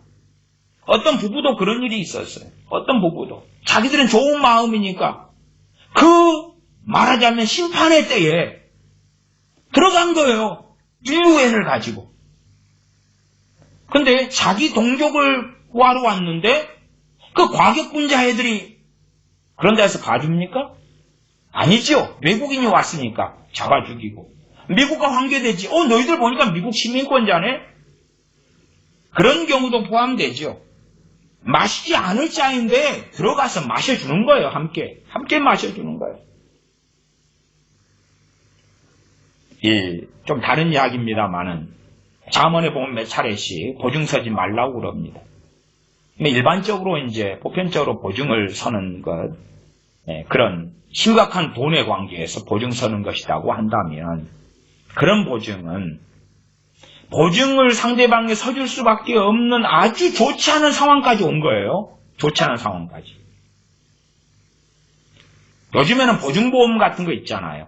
내가 극단적이지 않은 상황이면 개인 말고도 또 보증이 가능한 제도들이 있다 그 말이에요. 어쨌든 내가 정말로 딱딱 긁어가지고도 어떻게 못 살아나니까 그래서 보증을 서기를 원하는데도 알아요. 자기가 망하고 저 사람도 함께 망하게 한다는 걸. 그러나 그렇게 해도 잠깐은 자기가 살거든요. 잠깐은 또한 자기가 도망갈 시간이 있어요. 그것을 누가? 보증인이 그 시간을 메워주고 돈을 메워줄 수 있으니까. 그러면 그 보증을 요구하는 사람, 개인이나 가문적으로 하나님의 심판이 그에게 임하였다면 어떨까요? 임하였다면 거기에 보증서로 끌고 들어가면 이 진노의 잔을 마시지 않은 사람도 도매금으로 넘어가서 다 마시게 되는 거예요. 그런 의미에서 피할 길이 없을 때에 보증서 달라고 오고 그리고 함께 보증서는 것이 연대 책임으로 들어가서 함께 마셔버린다는 거예요. 함께. 마찬가지입니다. 믿지 않는 자와 멍에를 같이 매지 말라. 불의한 자와 하나님의 자녀가 마귀와 성령이 함께 할 수 없다. 왜? 믿지 않는 자 언제 하나님의 개인적으로라도 진노와 심판이 임할는지 몰라요. 그러면 결혼관계로 멍해관계로 사업상의 파트너 관계로 들어갔을 때에 함께 멍해를 썼기 때문에 우리가 달리기 할 때 두 사람이 다리를 묶어버렸어요. 하나가 달리다가 자빠져버리면 하나도 자빠지거나 못 달리는 거예요. 12절 하반에 보라 이 잔을 마시지 않을 자도 마시지 않게 못하겠거늘 너는 마셔야 될 자다. 에돔 너희는 마셔야 될 너희가 마시지 않을 자도 도매금으로 넘어가서 마시게 되는 상황이 되는데 마시지 않을 너가 마땅히 마셔야 될 너가 피할 수 있겠느냐? 못 피해. 에돔이 있으면 에돔에도 다른 나라하고 혼인됐으면 이렇게 다른 나라 여자가 들어와 살기도 하고요. 혼인이니까. 아니면 다른 남자가 들어와 살기도 하고 또 이민도 올 거 아니에요? 그러면 도매금으로 함께 다 넘어가는 거예요. 마시지 않을 자인데 마시게 되는 그런 것이지요. 13절 나 여호와가 말하노라 내가 나로 맹세하노니 얼마나 확고합니까? 하나님께서 맹세까지 하셨는데 하나님 중보기도 합니다. 하나님 맹세를 어기십시오. 하나님 안 됩니다. 그래서 하나님의 주권에 싸우고 대항하고 대적하는 것을 중보기도라는 이름으로 아름다운 것을 포장하는 완악한 사람들이 많습니다. 하나님 주권에는 복종해야죠. 하나님의 다스리심과 통치하심에 따라가야 되지요. 저는 하나님 믿습니다. 그런데 하나님 안 됩니다. 하나님 한번 붙어봅시다. 나는 중보기도로 하나님과 싸우렵니다. 내가 원하는 건 평화입니다. 하나님은 전쟁이신가요? 안 됩니다. 전쟁의 참상을 하나님 모르십니까? 전쟁의 참상이 일어나면 전쟁이 끝난 다음에 그 지역과 나라가 황폐화되고 도시가 무너지고 평생 일궈왔던 재산이나 논밭이 과수원이 불타고 집은 무너지고 이것을 다시 일으키려면 또한 가족이 죽어나가고 장애를 입고 그 비극은 죽을 때까지 그 고통과 고난은 이어질 터인데 하나님 전쟁을 모르십니까? 안 됩니다. 안 돼요. 그렇게 하나님과 대항하여 싸우는 요즘의 많은 크리스천들을 봅니다. 요즘에 많은 기독교인들 하나님과 대항하여 싸워요. 왜냐 그러면 하나님의 나라보다 하나님의 영광보다 하나님의 주권에 하나님께 순종하는 것보다 평안을 더 원하거든요. 평화를 더 원해요. 니나 너 하고 돈이 더 잘 벌리고 더 잘 먹고 잘 마시고 내가 사는 내 나라 내가 사는 곳은 평화롭기 원해요. 평안하기 원해요. 그러니 하나님, 내 목적은 일단은 내가 하나님께 딜을 하겠습니다. 하나님의 영광 좋습니다. 하나님의 나라 좋습니다. 그런데 이 조건 속에서 그렇게 하세요. 평안하게, 영원토록 평안하게 한가운데 하나님의 나라가 이루어지게 하세요. 하나님의 부흥이 일어나게 하시면서 회개가 터지게 하면서 하나님의 나라가 도래하게 하세요. 하나님의 말씀은 하나님의 나라를 전파해서 하나님의 나라를 확장하라는 부르심을 우리에게 주셨는데, 기도 좋잖아요. 기도 배구하는 것처럼, 축구공처럼 패스 아니면 토스 넘겨주는 거죠. 하나님이 하세요. 기도로 하나님이 하세요. 하나님 우리한테 하라고 명령했는데 하나님이 하세요. 전도하라고 우리에게 명령했는데 하나님 저 사람을 전도하세요. 저 사람을 변화시키세요. 너희가 말씀을 전해가지고 말씀을 두고 깨닫게 해서 그러면 돌이키고 회개하지요. 그런 거 안 하고 하나님 기도합니다. 저 사람을 놓고 기도하니까 저 사람 바꾸세요. 전도하세요. 구원하세요. 변화시키세요. 토스 패스 점점점 말씀과 다르게 완악함으로 가면서도 담대해지는 기독교인들이 많아져 갑니다. 보스라는 에돔의 수도라고 했습니다. 13절 나 여호와가 말하노라 내가 나로 맹세하노니 하나님 맹세하신다고. 보스라가 놀램과 수욕거리와 황폐함과 저주거리가 될 것이요. 네 가지를 가지고 반복적 중의적으로 또 점층적으로 강조를 하고 계시지요. 왜? 하나님께서 맹세하시니까 놀램과 수욕거리와 황폐함과 저주거리가 될 것이요. 그 모든 성읍이 영영이 황폐하리라. 영영이 계속 황폐하리라. 어느 나라가 전쟁이나 황폐하게 된 다음에 새로 사람들이 정착에 와서 다시 도시를 재건할 수도 있고 성읍을 재건할 수도 있는 것입니다. 그러나 그렇지 않고 황폐하게 될 것이라고 말씀하지요. 이 보스라 아래쪽에가 왕의 대롱가가 있을 겁니다. 그래서 과거에 모세 시대 때에 이 에돔을 통과하려고 했을 때에 왕의 대로가 에돔에가 있으니까 거기를 통과해서 에돔은 사해바다 밑에가 있습니다. 거기를 통과해가지고 가나안 땅에 들어가려고 했는데 이 에돔족이 못 가게 했습니다. 그래서 원한을 진 일이 있고 뺑 돌아서 이렇게 가나안으로 들어갔었습니다. 그런 사건도 성경에 나와 있습니다. 14절 내가 여호와에게로부터 오는 소식을 들었노라. 그러니까 내가는 여기서는 예레미야 선지자가 되겠죠. 예레미야 선지자가. 그 7절로 가면 7절에 만군의 여호와께서 이같이 말씀하시되 그것도 선지자가 되죠. 이같이 말씀하시되 그까지가 선지자고 대만에 다시는 지혜가 없게 되었느냐 이건 하나님이 하시는 거고. 그러니까 중간에 이렇게 선지자가 하는 것이 끼어 있어요. 문맥을 보면 알아요. 하나님이 하시는 것은 13절 같이 나 여호와가 말하노라 이렇게 정확히 나오는 거지. 그런데 14절도 내가 그렇게 나올 때 하나님이신가? 그러지만 옆뒤에가 여호와께로부터는 소식을 들었노라.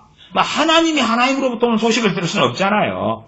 이게 선지자인 거죠. 그 다음에 선지자인 것이 확인하게 드러나는 것이 사자를 열방 중에 보내어 이르시되 그 사자가 열방 중에 누가 보냅니까? 사자를 하나님이 보내시는 거죠. 하나님이 이르시되 그 말이에요.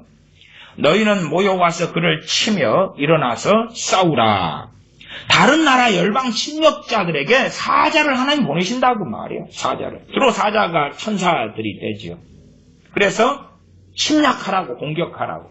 자, 에돔을 너희 제물로 주겠다. 너희 노략물로 주겠다. 너희가 마음대로 가서 제물을 약탈하고 아이들을 또 사람들을 노예로 끌고 가고 황폐케 해버려라. 내가 허락하겠다. 그렇게 사자를 보내셨다 그 말이에요. 사자를 열방 중에 하나님이 보내시는 것입니다. 그러니까 우리가 생각하는 것, 하나님 사랑하시고 용서하시고 긍휼이 많으시고 자비하시고 그렇게 세상을 통치하는 걸로 생각하는 거예요. 그렇게 안 그렇습니다. 은혜 베풀 자에게 은혜 베푸시고 긍휼히 여길 자를 긍휼히 여기시고 유감스럽게 하나님의 선민 이스라엘이 하나님과의 관계 속에서 무슨 일이 계속 진행되었는가를 보세요. 심지어 주님께서 예루살렘에 대하여 황폐하여 버림받으리라 말씀하셨어요. 그럼 예루살렘이 주님을 안 믿어도, 하나님께 나오지 않아도, 주님의 십자가에 예루살렘 거민들이 못 박아 죽였어도 주님은 내가 용서하겠다. 내가 너를 위해 중보기도 하겠다. 예루살렘에 부흥이 있을 것이다. 대부흥이 있을 것이다. 내가 너희를 축복하노라. 너희를 영원토록 하나님의 도성으로 보존하리라. 그런 게 아니잖아요.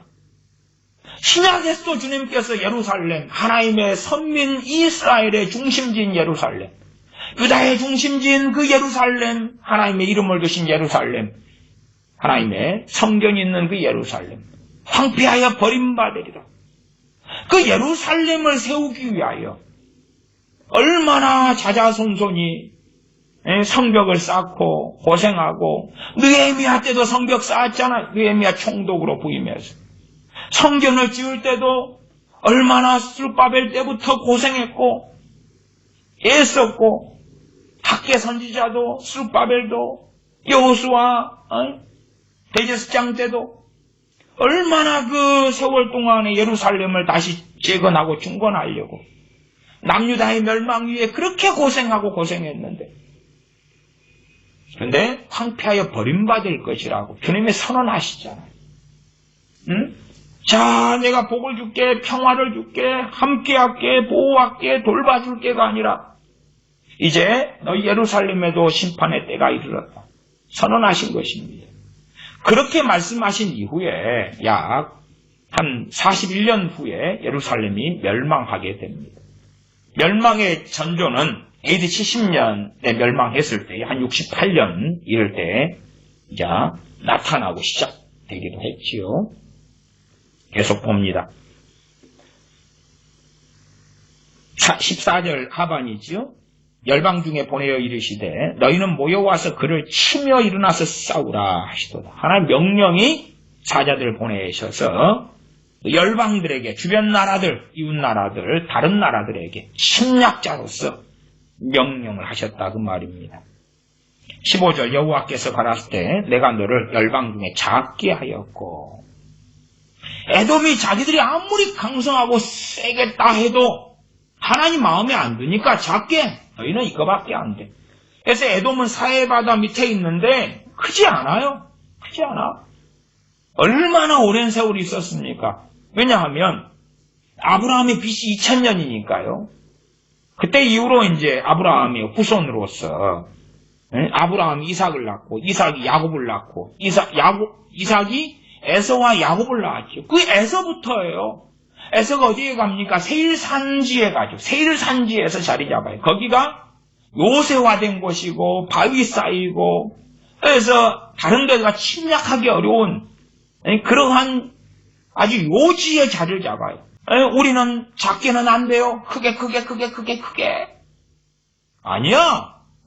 이게 내가 세상을 통치하는 원리고 방식이야. 하나님의 방식에 너가 따를래 따르지 않을래? 내 방식에. 하나님 말씀하시는 거예요. 계속 보면 16절 바위 틈에 거하며, 이 바위 틈이라는 게 바위산이 세일산입니다. 세일산. 거기에 이제 딱 성을 짓고, 그리고 먼저 안전이 중요하니까, 전쟁이 벌어질 때, 과거엔 전쟁이 많이 났으니까 바위 틈에 거하며 산 꼭대기를 점령한 자여, 그래서 큰 성을 짓고 자리를 먼저 잡는 것이죠. 스스로 두려운 자인 줄로 여김과, 봐봐라 얼마나 우리 힘세냐, 강성하냐. 이게 우리는 세상을 두려워할 자다, 두렵게 할 자다. 다른 주변의 민족과 나라들이 우리를 두려워해야 돼. 우리는 이렇게 강력하니까. 그래서 스스로 두려운 자인 줄로 여겼다. 이게 이제 16절에 하나님의 심판의 이유가 나왔습니다. 스스로 두려운 자인 것처럼. 와, 나는 명성이 있어. 우리 목사나 선교사 같은 경우는 나는 주의 종이야. 나는 영권이 있어. 내가 명령하면 이루어지고, 스스로 이제 두려운 자인 것으로 이야기하죠. 내가 뭘 기도했더니 응답이 되고, 내가 누구를 위해 중보기도 했더니 이런 역사가 벌어지고, 내가 어쩌고 저쩌고, 이게 스스로 두려운 자인 줄로 여기는 것입니다. 그게 하나님의 심판의 이유예요. 심판의 이유.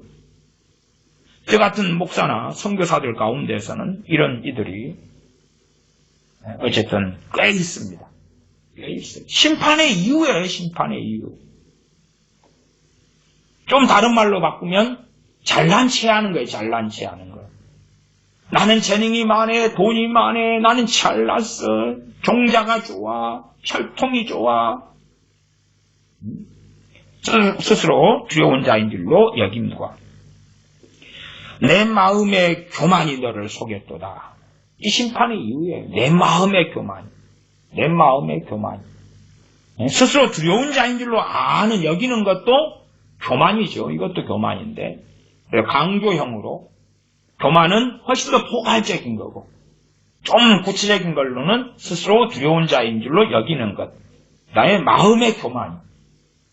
내 마음의 교만이니까 마음은 사람 우리의 중심이에요. 이 중심 안에 나를 움직이는 원동력, 생각하는 원동력, 사고의 중심에가 이 교만이 있다고 말이에요. 그래서 마음의 교만이라 그러는 거예요. 마음. 이걸 가지고. 잘난치 않은 사람들 이걸 가지고 말할 때 상대방을 멸시하고 조롱하고 그런 말을 하는 거예요. 예술하는 사람들 보면 화가든지 뭐 재능이 있는 예술가들이 있지요. 그런 사람들이 다 그렇진 않지만요. 그래도 상당히요. 마음의 교만이 있어요. 생각해 보세요. 내가 음악을 잘한다 그러면은 내가 노래 부르는 많은 사람을 만나봤는데 그 중에 내가 탁월한 거잖아요. 그러니까 음악가가 됐지. 다 그런 건 아니지만 그래도 못해도 반 이상은 마음의 교만이 있는 거예요. 예술가들을 만나면 인성이 안 좋은 사람들이 많아요. 아주 많아요. 인성이 안 좋은 사람들이. 마음의 교만이. 그림을 그리는데 그림 나보다 못 그리는 사람들이 훨씬 많으니까 내가 화가가 되고 그림을 그릴 거 아니. 재능이 있다 그 말. 재능이 있으니까 세상에서 성공한 사람들 보면 재능 많은 사람이 성공하죠.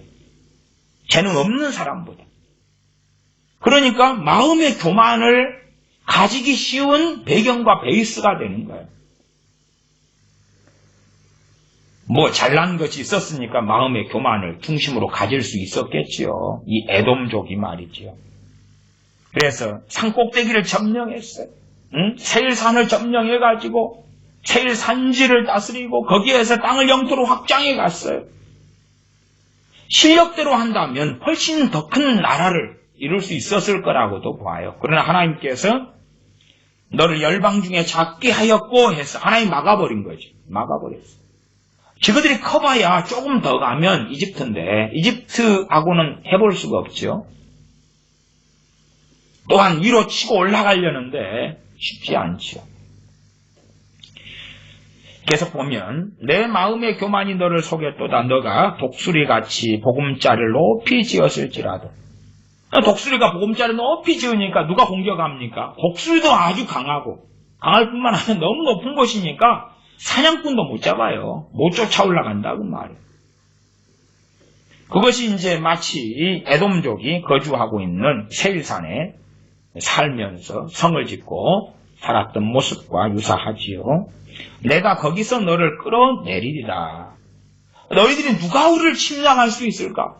우리는 전쟁을 여기서 벌이더라도 3년 먹을 식량을 비추겠어. 우리는 이 지리를 잘 알아. 우리를 어떻게 못 해볼 거야? 그러나 하나님께서 너를 끌어내린다고 선언하고 계시는 것이지. 많은 교만한 사람들이 누가 우리를 어떻게 해? 대한민국의 현 정권을 잡은 사람들도 우리 세상이잖아. 하나님이 끌어내리신다고 하시면 어떤 방법으로 끌어내리시든지 간에 끝장이 나고야 말지요. 17절 에돔이 놀라운 것이 되리니 그리로 지나는 자마다 놀라며 그 모든 재앙을 인하여 비웃으리로다. 그렇게 하나님 만들어버리신다는 거예요.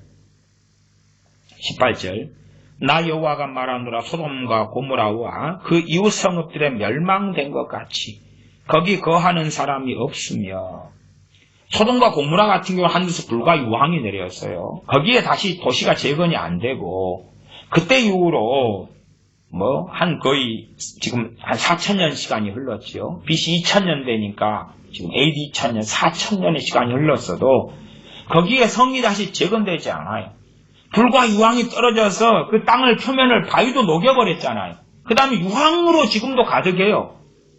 그러니까 도시가 다시 재건이 안 돼요. 사람 살 곳이 안 되니까. 어떤 곳이 전쟁을 통해 폐허가 돼도요, 다시 도시가 그 위에 세워져요. 왜?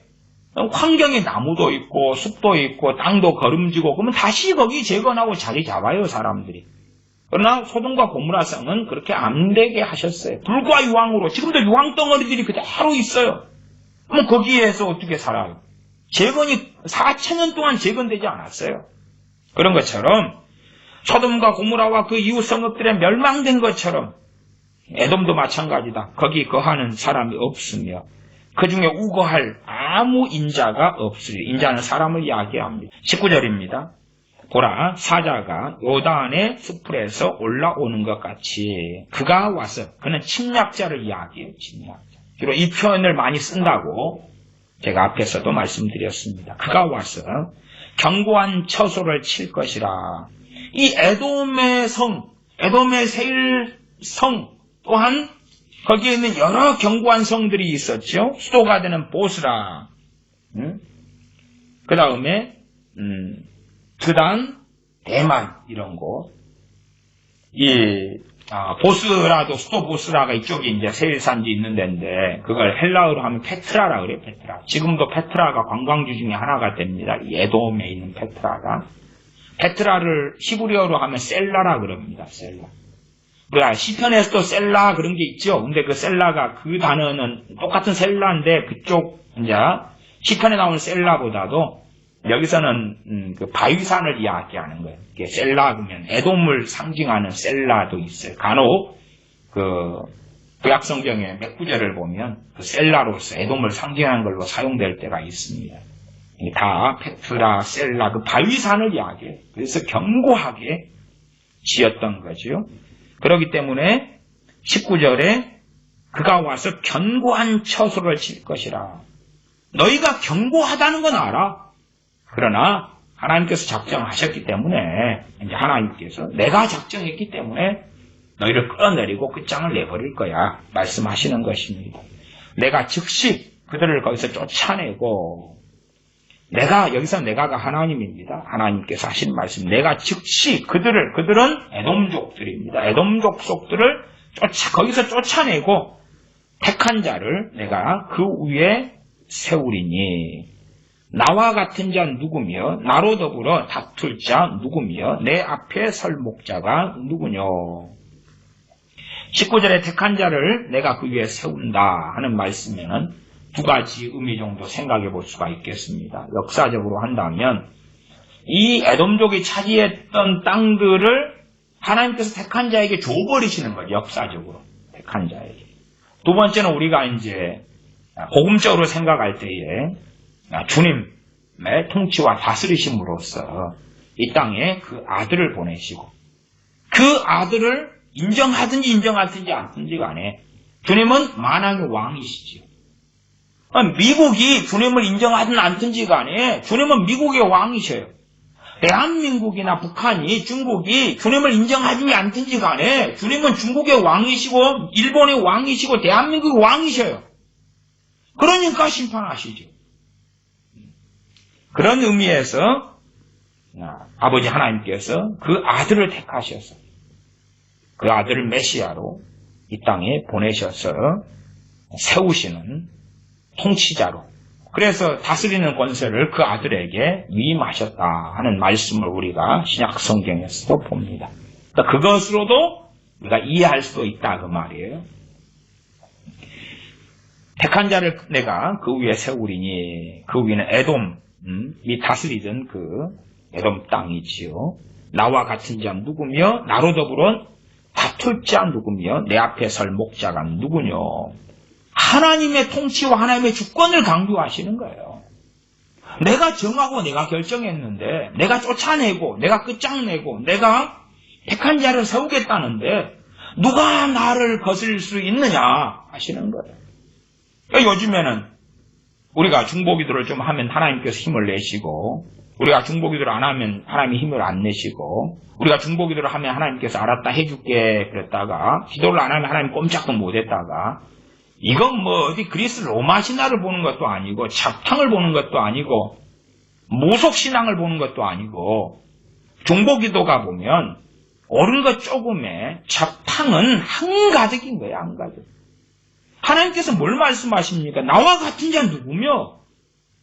나로 더불어 다툴 자 누구며? 내 앞에 설 목자가 누구며? 그러시는 건데, 하나님을 경외하고 하나님 앞에 경배하고 엎드림보다 기도를 통하여 하나님을 조종하고 지배하겠다는데, 하나님 이걸 좀 해보세요. 내가 볼 때는 이렇게 하는 것이 좋을 것 같은데 하나님 이렇게 하세요.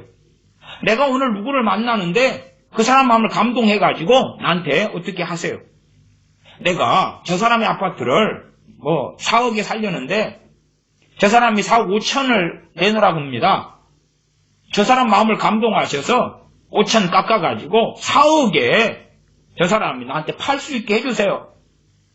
지배하고 조종하는 거예요. 지배하고 조종해. 내가 여기에 옷가게를 하나님 열었는데 이 앞에 사람들이 다니면서 우리 옷가게에 들어오도록 감동을 주세요. 감동을. 우리 옷가게에 들어오도록 감동을 주세요. 내 옷가게에 들어올 마음을 주세요. 그러니까 이제 그 앞을 지나가던 사람이 갑자기 옷도 안 사도 되는데 저 옷가게 가고 싶은 거라 하나님의 감동이 임해가지고 가가지고 또 기도하는 거죠. 그래도 가장 비싼 걸 사게 해주세요. 그러니까 돈도 없는 주제에 카드로 그냥 가장 비싼 걸 긁어가지고 그 사람을 부자로 만들어주는 거예요. 그게 가당하냐 그 말이에요. 그게 가당하냐. 자기 마음에 자기 정욕에 원하는 대로 기도하는 거예요. 또 중보기도는 얼마나 편한지 모릅니다. 왜냐하면 내가 내 정욕대로 하면 좀 양심에 걸리잖아요. 그러니까 저 사람 정욕으로 요구한 것을 내가 기도해 주는 거고요. 내 정욕으로 원하는 것을 저 사람이 기도해 주는 거예요. 뭐 서로 이제 노처녀다 둘이가 뭐 서로 기도를 바꾸는 거죠. 그러면 배우자감으로 어떤 사람을 뻔하게 원해요?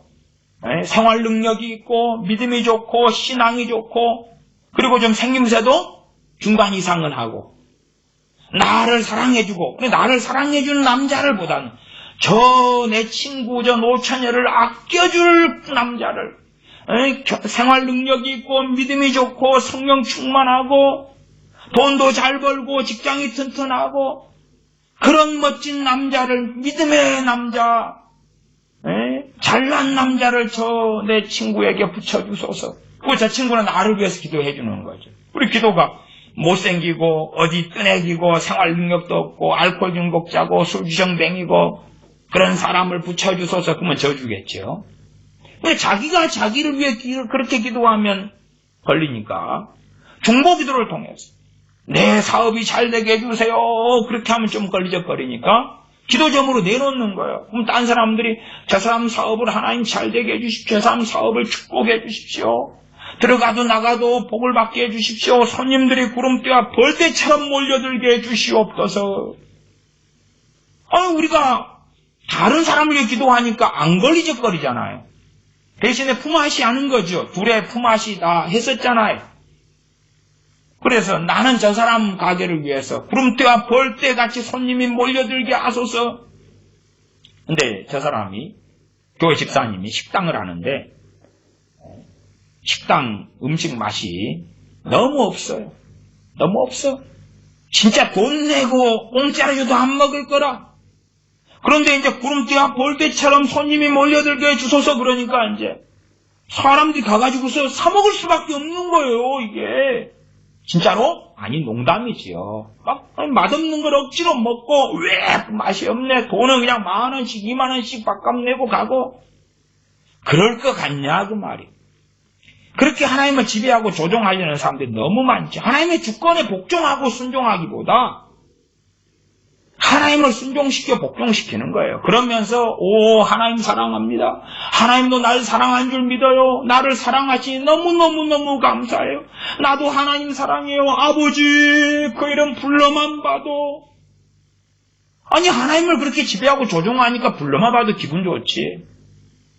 하나님께 복종하고 십자가를 지고 주님을 따르면 그렇게 그냥 오 사랑해요는 좀 덜하지 않겠어요? 20절 그런즉 에돔에 대한 나 여호와의 도모와 대만 거민에 대하여 경영한 나 여호와의 뜻을 들으라. 대만 거민도 에돔의 중심 세력이 되는 성읍이었다 말씀했습니다. 에돔에 대한 나 여호와의 도모, 나 여호와의 도모, 하나님 직접 하신 말씀이잖아요. 대만 거민에 대하여 경영한 나 여호와의 뜻, 이게 반복적인 거예요. 반복적인 것. 계속 표현을 바꿔가지고 강조를 하고 계시는 거다 그 말이에요. 한 번 해서 못 알아먹으니까 2중, 3중으로, 4중으로 말씀하시는 거예요.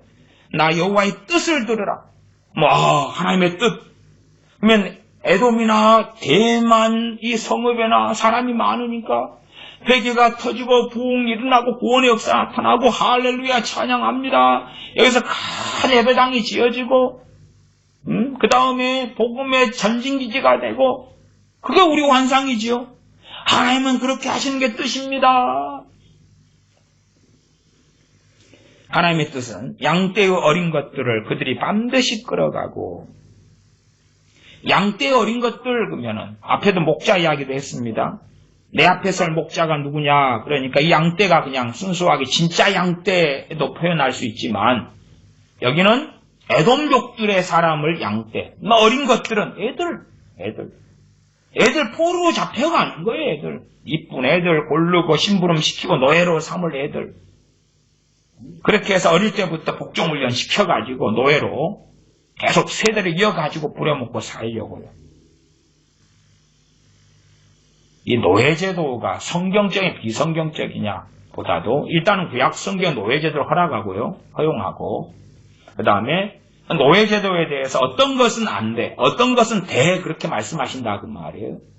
신약 성경에 와도 사도 바울이 노예로 살아가는 것에 대하여 말씀을 또 해요. 너희가 노예로 있을 때 종을 노예라 그래. 종으로 있을 때 부르심 받았느냐? 벗어나려고 하지 말아라. 노예 생활인데 그런 말씀도 해요. 그러니까 신약에 와서 사도 바울이 노예 해방운동을 일으키지 않아요. 왜? 하나님께서 전쟁으로 심판하실 때에 보편적으로 그들 노예되게 만드시는 거거든요. 이게 우리는 링컨 대통령이 노예 해방운동을 일으켰어. 그건 사회의 정의일 수는 몰라도 성경의 정의는 아니에요. 그건 우리 생각이에요. 그래서 노예제도는 나쁜 거야 그 정도 하고 사는 사람들은 왜 사도 바울은 노예 해방 안 시켰대? 왜 주님은 이 땅에 오셔서 노예제도를 박멸을 시키셔야지? 왜 하나님은 모세를 통하여 노예제도를 다 없애셔야지? 왜 구약성경이나 모세오경에 노예제도 있고 신약에도 있고 이해 못한다. 그런 사람들은 현대적인 어떤 가치관과 의식에 빠져버린 거예요. 빠져버린 거예요. 하나님께 심판하실 때에 어느 민족, 어느 국가를 다른 민족 국가의 노예로 끌려가게 해버리시죠. 그 노예지 데리고 가가지고 자기 집 안방을 주면서 우리 집을 주면서 차지하소서 내가 밭이 1000평 있는데 당신 500평 가지소서 다른 민족 끌고 와가지고 거기서는 잘 못 먹었죠. 여기서는 그냥 내 모아놓은 적금 통장 다 깨가지고 바칠게요. 그럽니까? 노예로 끌고 가서 노예로 부려먹고 사는 것이에요. 다니엘도 노예로 끌려갔지 않습니까? 사드락 메삭 아벳느고 노예로 끌려갔고 요셉도 노예로 끌려갔어요. 심지어는 요셉의 이 식량을 통한 정책도요. 바로 왕의 노예로 이집트 백성을 전부 다 식량 주고 다 넘겨버려요. 노예로 다 넘겨버려요. 자유민이 아니라 자유민주주의를 만드는 게 아니에요. 자유민주주의를 이 바벨론의 총리였던 다니엘 선지자가 자유민주주의를 만듭니까? 그 하나님의 사람이었던 요셉이 이집트에서 자유민주주의를 만듭니까? 아니에요. 이 절대 이집트 왕인 바로의 절대 집권 통치 체계를 만들어요. 그것이 이해가 안 되죠. 많은 사람들에게는 이해가 안 될 거예요. 왜냐하면 현대 문명과 현대 생각하는 자기의 사상과 가치관이 심취했기 때문에 하나님의 말씀에 복종할 의사가 별로 없기 때문에 그러합니다. 성경을 성경 그대로 보려고 안 하니까 그렇지요. 양떼의 어린 것들을 그들이 반드시 끌어가고, 그지 진짜 염소가 음매 그러지. 양이 어떻게 우나? 뭐 비슷하게 울겠죠. 양떼 어린 것들이 그냥 양떼를 이야기하는 게 아니에요. 그럴 수 있으나 전체 내용을 보면 사람 가운데 양어미들인 사람들은 주로 끝장내고 어린 것들을 그들이 반드시 끌어가고, 그들은 그 위에 있는 그렇게 말하는 그 침략자들을 말합니다. 앞에 19절에 있는 그가 와서 할 때에 현대 인해성경은 침략자 이렇게 번역을 해놔서 제가 그것을 사용합니다.